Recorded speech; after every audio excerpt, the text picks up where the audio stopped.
আসসালামু আলাইকুম। রিফা রান্না রেসিপি থেকে আমি নতুন আরেকটি রেসিপি নিয়ে আপনাদের মাঝে হাজির হলাম। আজকে আমি আপনাদের সাথে শেয়ার করব অনেক বেশি মজাদার আর একদম পারফেক্ট ডোনাট রেসিপি। আর যতটা সম্ভব আমি খুব সহজভাবে দেখানোর চেষ্টা করেছি। আশা করছি আমার আজকের রেসিপি আপনাদের কাছে খুবই ভালো লাগবে আর সহজও লাগবে। আর ভিডিওটি দেখে একটি লাইক দিয়ে শেয়ার করে দিবেন। আপনার মতামত অবশ্যই কমেন্টে লিখে জানাবেন। প্লিজ চ্যানেলটি সাবস্ক্রাইব করে নোটিফিকেশনটি অন করে রাখবেন যেন আমি নতুন কোনো ভিডিও আপলোড দেওয়ার সাথে সাথে আপনার কাছে পৌঁছে যায়। তাহলে চলুন রেসিপিটি দেখে নেই। এই ডোনাট বানানোর জন্য আমি প্রথমে একটি বাটিতে দিয়ে দিচ্ছি হাফ কাপ হালকা কুসুম গরম দুধ, আর দিয়ে দিচ্ছি হাফ চা চামচ ইস্ট, আর দিয়ে দিচ্ছি সামান্য লবণ বা স্বাদ মতো লবণ। এখন দিয়ে দিব 3 টেবিল চামচ চিনি। মিষ্টিটা আপনারা যদি আরো বেশি খেতে চান তাহলে আরো বেশি দিতে পারেন। আমার কাছে মনে হয়েছে এই মিষ্টিটাই পারফেক্ট হবে। একটি হ্যান্ড উইক্স দিয়ে আমি সবগুলোকে খুব ভালোভাবে মিশিয়ে নিব। চিনিটাকে গলিয়ে নিয়ে এর মধ্যে আমি দিয়ে দিচ্ছি একটি ডিম। এই ডিমটা আমার নরমাল তাপমাত্রায় ছিল। ডিমটা যদি ফ্রিজের হয় তাহলে আধা ঘন্টা আগে বের করে রাখবেন। কিছুতেই ঠান্ডা ডিম এর মধ্যে দিবেন না। আমি এখন ডিমটাকে একটি হ্যান্ড উইক্স দিয়ে খুব ভালোভাবে ফেটিয়ে নিচ্ছি। দুধ, চিনি আর ডিমটাকে খুব ভালোভাবে মিশিয়ে নিয়েছি। এগুলো মেশানো হয়ে গেছে। এখন আমি এর মধ্যে দিয়ে দিচ্ছি ময়দা। আমি এখানে 2 কাপ ময়দা দিয়ে দিচ্ছি। আমি যে পরিমাণ দুধ আর ডিম নিয়েছি তার মধ্যে 2 কাপ ময়দাই পারফেক্ট হবে। আমি হাত দিয়ে খুব ভালোভাবে মিশিয়ে নিচ্ছি। ডিম আর দুধের সাথে ময়দাটাকে খুব ভালোভাবে মাখিয়ে নিতে হবে। আমি দুধ আর ডিমের সাথে ময়দাটাকে খুব ভালোভাবে মাখিয়ে নিয়েছি। এখন আমি এর মধ্যে দিয়ে দিব 2 টেবিল চামচ রান্নার তেল। এই তেলটা আপনারা আগে দিতে পারেন, কিন্তু আমি একটু পরেই দিচ্ছি। পরে দিয়ে ময়াম করে নিলে দেখা যাবে হাতের সাথে যে আটাটা লেগে থাকবে সে আটাটা নিজে নিজে খুলে যাবে। তেল দেওয়ার পর ময়াম করলে দেখবেন হাতটা কিন্তু পরিষ্কার হয়ে যাবে। আর এটাকে খুব তাড়াহুড়ো করে ময়াম করে নেবেন না। আমি প্রায় 5 মিনিটের মতো এই আটাটাকে ময়াম করে নিয়েছি।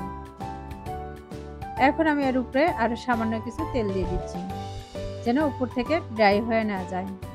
তেল দিয়ে আমি ভালো করে মিশিয়ে নিয়ে এখন ঢাকনা দিয়ে ঢেকে রেখে দিব 1 ঘন্টার জন্য।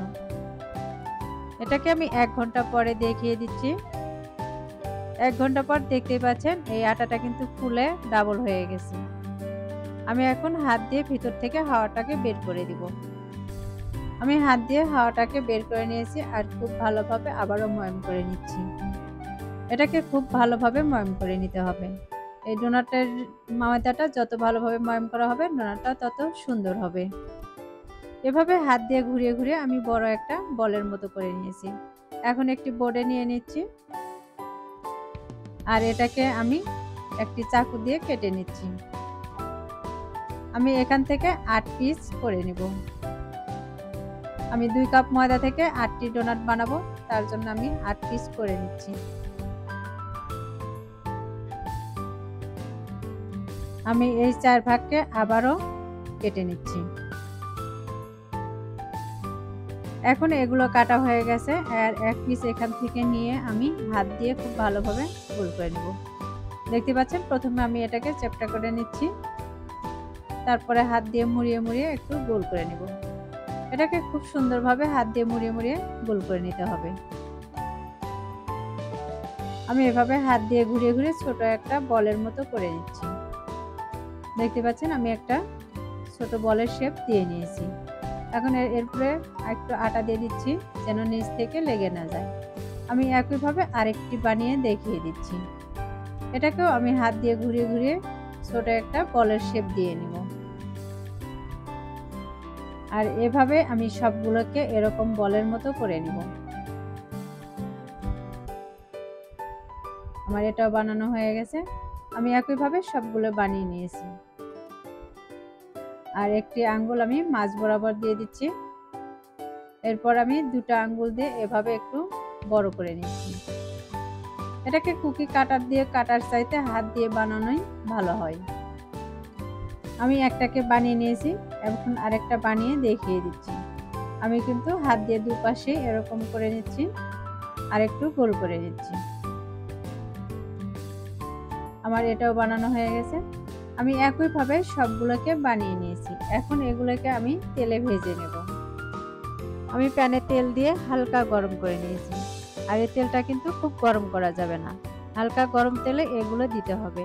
আর এই পর্যায়ে কিন্তু চুলার আঁচটা বাড়িয়ে রাখা যাবে না। আমি এই চুলার আঁচটা মিডিয়ামে রেখে এই পিঠাগুলো আজকে ভেজে নিব। আমি সবগুলোকে দিয়ে দিয়েছি। আর এক পাশে একটু কালার চলে আসলে এগুলোকে আমি উল্টিয়ে নিব। আমি এই ডোনাটগুলো শুরু থেকে শেষ পর্যন্ত কিন্তু মিডিয়াম আঁচেই ভেজে নিব। এগুলো কিছুতেই চুলার আঁচটা বাড়িয়ে ভেজে নেওয়া যাবে না। চুলার আঁচটা বাড়িয়ে দিলে দেখা যাবে উপরটা পুড়ে যাবে আর দেখতেও সুন্দর লাগবে না। তাই চুলার আঁচটাকে কমিয়ে আমি শুরু থেকে শেষ পর্যন্ত এগুলোকে ভেজে নেব। এগুলো সুন্দর একটি গোল্ডেন কালার চলে আসার পর আমি এগুলো উঠিয়ে নিব। দেখতে পাচ্ছেন সুন্দর একটি কালার চলে এসেছে আর এগুলোকে আমি উঠিয়ে নিচ্ছি।